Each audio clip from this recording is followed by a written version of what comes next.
بسم الله الرحمن الرحيم.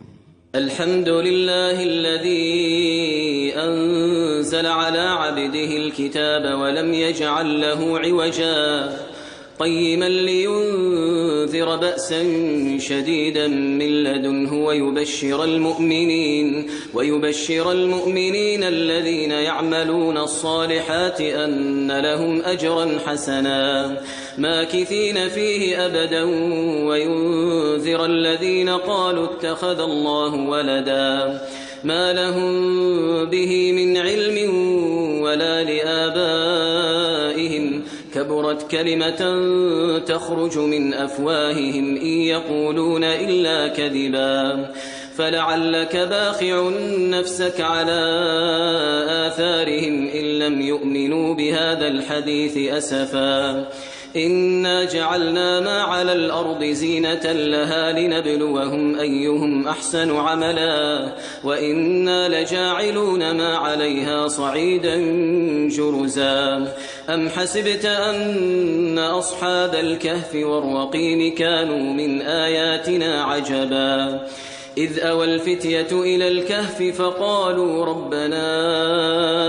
آتنا من لدنك رحمة وهيئ لنا من أمرنا رشدا فضربنا على آذانهم في الكهف سنين عددا ثم بعثناهم لنعلم أي الحزبين أحصى لما لبثوا أمدا نحن نقص عليك نبأهم بالحق إنهم فتية آمنوا بربهم وزدناهم هدى وربطنا على قلوبهم إذ قاموا فقالوا ربنا رب السماوات والأرض لن ندعو من دونه إلها لقد قلنا إذا شططا هؤلاء قومنا اتخذوا من دونه آلهة لولا يأتون عليهم بسلطان بين فمن أظلم ممن افترى على الله كذبا وإذ اعتزلتموهم وما يعبدون إلا الله فأووا إلى الكهف ينشر لكم ربكم من رحمته ويهيئ لكم من أمركم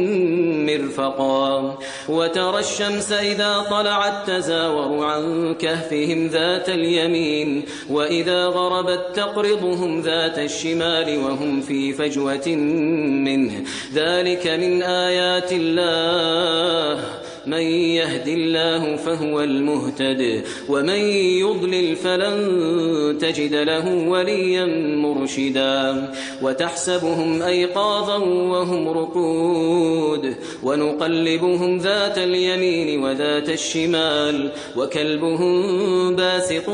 ذراعيه بالوصيد لو اطلعت عليهم لوليت منهم فرارا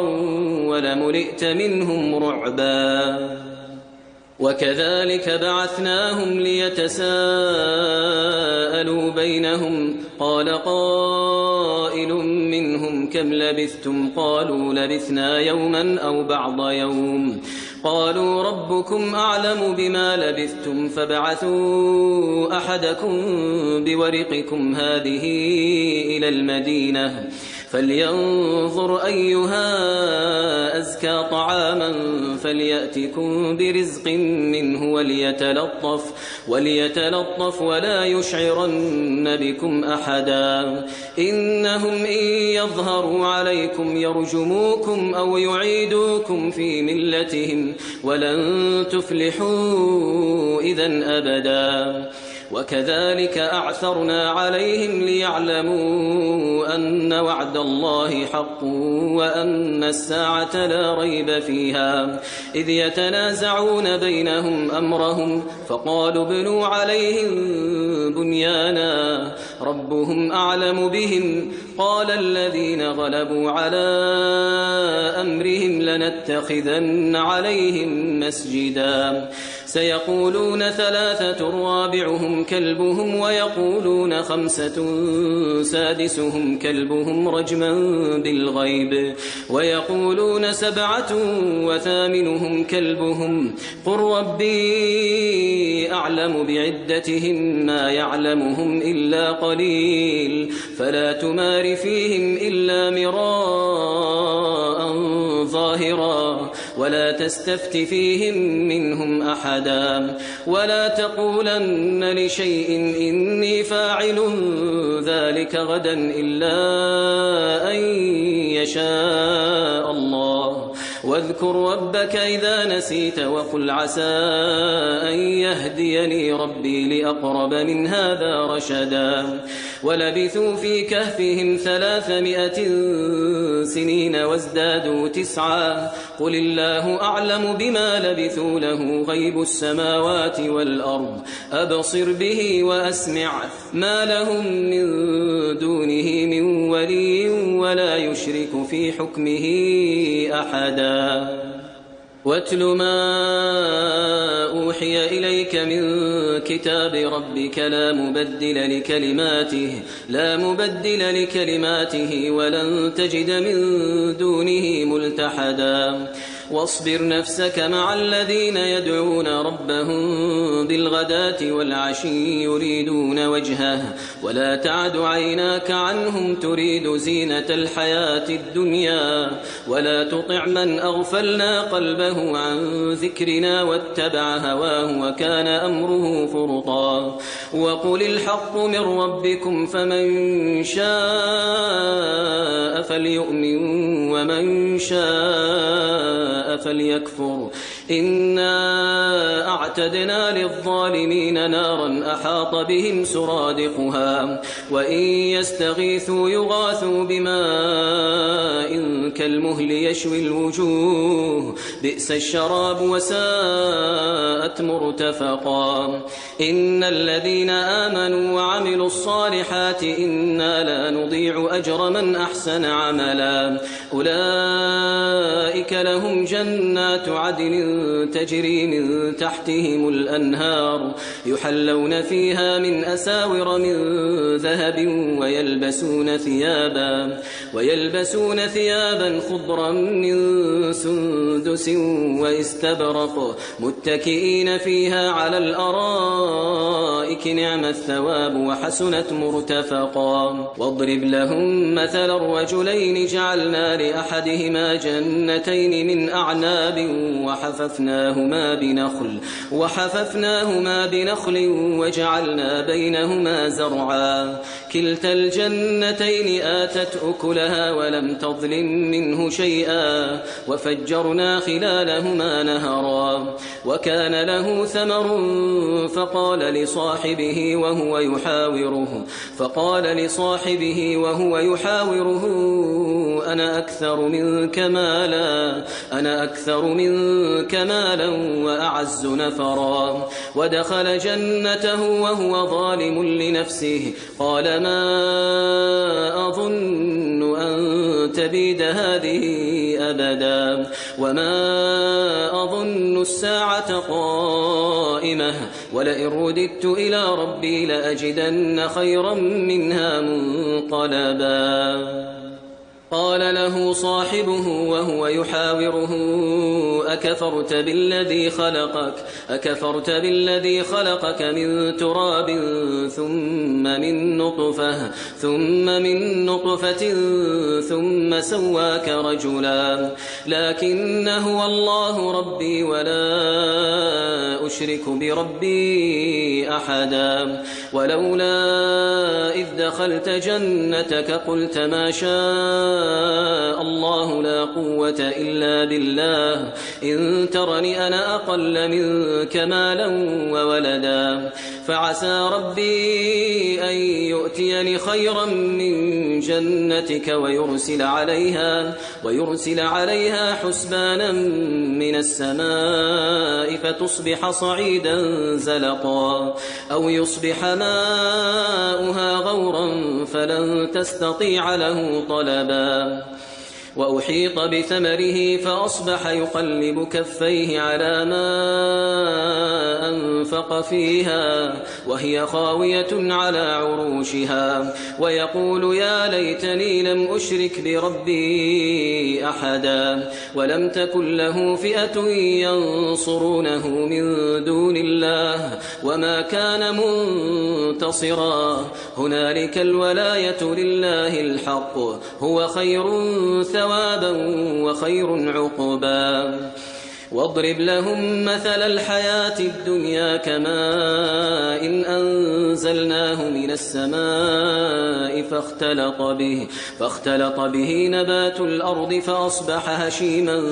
تذروه الرياح وكان الله على كل شيء مقتدرا المال والبنون زينة الحياة الدنيا والباقيات الصالحات خير عند ربك ثوابا وخير أملا ويوم نسير الجبال وترى الأرض بارزة وحشرناهم فلم نغادر منهم أحدا وعرضوا على ربك صفا لقد جئتمونا كما خلقناكم أول مرة بل زعمتم أن لن نجعل لكم موعدا ووضع الكتاب فترى المجرمين مشفقين مما فيه ويقولون يا ويلتنا ما لهذا الكتاب لا يغادر صغيرة ولا كبيرة إلا أحصاها ووجدوا ما عملوا حاضرا ولا يظلم ربك أحدا وإذ قلنا للملائكة اسجدوا لآدم فسجدوا إلا إبليس كان من الجن ففسق عن أمر ربه أفتتخذونه وذريته أولياء من دوني وهم لكم عدو بئس للظالمين بدلا ما أشهدتهم خلق السماوات والأرض ولا خلق أنفسهم وما كنت متخذ المضلين عضدا ويوم يقول نادوا شركائي الذين زعمتم فدعوهم فلم يستجيبوا لهم وجعلنا بينهم موبقا ورأى المجرمون النار فظنوا أنهم مواقعوها ولم يجدوا عنها مصرفا ولقد صرفنا في هذا القرآن للناس من كل مثل وكان الإنسان أكثر شيء جدلا وما منع الناس أن يؤمنوا إذ جاءهم الهدى ويستغفروا ربهم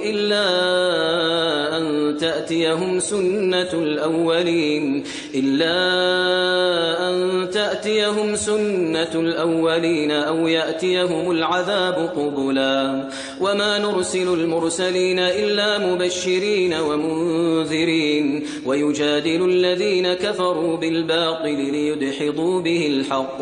واتخذوا آياتي وما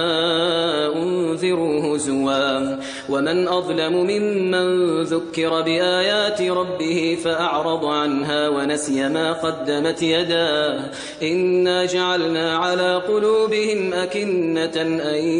يفقهوه وفي آذانهم وقرا وإن تدعوهم إلى الهدى فلن يهتدوا إذن أبدا وربك الغفور ذو الرحمة لو يؤاخذهم بما كسبوا لعجل لهم العذاب بل لهم موعد لن يجدوا من دونه موئلا وتلك القرى أهلكناهم لما ظلموا وجعلنا لمهلكهم موعدا وإذ قال موسى لفتاه لا أبرح حتى أبلغ مجمع البحرين أو أمضي حقبا فلما بلغا مجمع بينهما نسيا حوتهما فاتخذ سبيله في البحر سربا فلما جاوزا قال لفتاه آتنا غداءنا لقد لقينا من سفرنا هذا نصبا قال أرأيت إذ أوينا إلى الصخرة فإني نسيت الحوت وما أنسانيه إلا الشيطان أن أذكره واتخذ سبيله في البحر عجبا قال ذلك ما كنا نبغي فارتدا على آثارهما قصصا فوجدا عبدا من عبادنا آتيناه رحمة من عندنا وعلمناه من لدنا علما قال له موسى هل أتبعك على أن تعلمني مما علمت رشدا قال إنك لن تستطيع معي صبرا وكيف تصبر على ما لم تحط به خبرا قال ستجدني إن شاء الله صابرا ولا أعصي لك أمرا قال فإن اتبعتني فلا تسألني عن شيء حتى أحدث لك منه ذكرا فانطلقا حتى إذا ركبا في السفينة خرقها قال أخرقتها لتغرق أهلها لقد جئت شيئا إمرا قال ألم أقل إنك لن تستطيع معي صبرا قال لا تؤاخذني بما نسيت ولا ترهقني من أمري عسرا فانطلقا حتى إذا لقيا غلاما فقتله قال أقتلت نفسا زكية بغير نفس لقد جئت شيئا نكرا قال ألم أقل لك إنك لن تستطيع معي صبرا قال إن سألتك عن شيء بعدها فلا تصاحبني قد بلغت من لدني عذرا فانطلقا حتى إذا أتيا أهل قرية استطعما أهلها فأبوا أن يضيفوهما فوجدا فيها جدارا يريد أن ينقض فأقامه قال لو شئت لاتخذت عليه أجرا قال هذا فراق بيني وبينك سأنبئك بتأويل ما لم تستطع عليه صبرا أما السفينة فكانت لمساكين يعملون في البحر فأردت أن أعيبها وكان وراءهم ملك يأخذ كل سفينة غصبا وأما الغلام فكان أبواه مؤمنين فخشينا أن يرهقهما طغيانا وكفرا فأردنا أن يبدلهما ربهما خيرا منه زكاة وأقرب رحما وأما الجدار فكان لغلامين يتيمين في المدينة وكان تحته كنز لهما وكان أبوهما صالحا فأراد ربك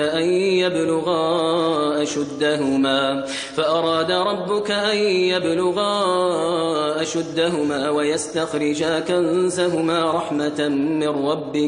وما فعلته عن أمري ذلك تأويل ما لم تسطع عليه صبرا ويسألونك عن ذي القرنين قل سأتلو عليكم منه ذكرا إنا مكنا له في الأرض وآتيناه من كل شيء سببا فأتبع سببا حتى إذا بلغ مغرب الشمس وجدها تغرب في عين حمئة ووجد عندها قوما قلنا يا ذا القرنين إما أن تعذب وإما أن تتخذ فيهم حسنا قال أما من ظلم فسوف نعذبه ثم يرد إلى ربه فيعذبه عذابا نكرا وأما من آمن وعمل صالحا فله جزاء الحسنى وسنقول له من أمرنا يسرا ثم أتبع سببا حتى إذا بلغ مطلع الشمس وجدها تطلع على قوم لم نجعل لهم من دونها سترا كذلك وقد أحطنا بما لديه خبرا ثم أتبع سببا حتى إذا بلغ بين السدين وجد من دونهما قوما لا يكادون يفقهون قولا قالوا يا ذا القرنين إن يأجوج ومأجوج مفسدون في الأرض فهل نجعل لك خرجا على أن تجعل بيننا وبينهم سدا قال ما مكني فيه ربي خير فأعينوني بقوة أجعل بينكم وبينهم ردما آتوني زبر الحديد حتى إذا ساوى بين الصدفين قال انفخوا حتى إذا جعله نارا قال آتوني أفرغ عليه قطرا فما استطاعوا أن يظهروه وما استطاعوا له نقبا قال هذا رحمة من ربي فإذا جاء وعد ربي جعله دكاء وكان وعد ربي حقا وتركنا بعضهم يومئذ يموج في بعض ونفخ في الصور فجمعناهم جمعا وعرضنا جهنم يومئذ للكافرين عرضا الذين كانت أعينهم في غطاء عن ذكري وكانوا لا يستطيعون سمعا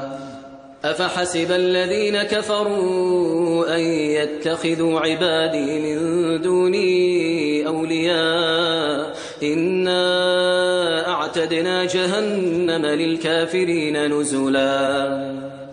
قل هل ننبئكم بالأخسرين أعمالا الذين ضل سعيهم في الحياة الدنيا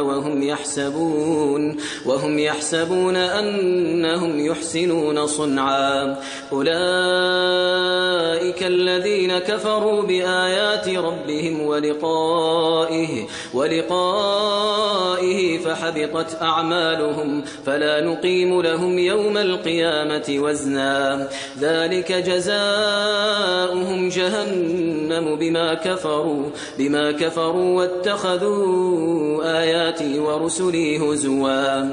إن الذين آمنوا وعملوا الصالحات كانت لهم جنات الفردوس نزلا خالدين فيها لا يبغون عنها حولا قل لو كان البحر مدادا لكلمات ربي لنفد البحر قبل أن تنفد كلمات ربي ولو جئنا بمثله مددا قل إنما أنا بشر مثلكم يوحى إلي أنما إلهكم إله واحد فمن كان يرجو لقاء ربه فليعمل عملا صالحا ولا يشرك بعبادة ربه أحدا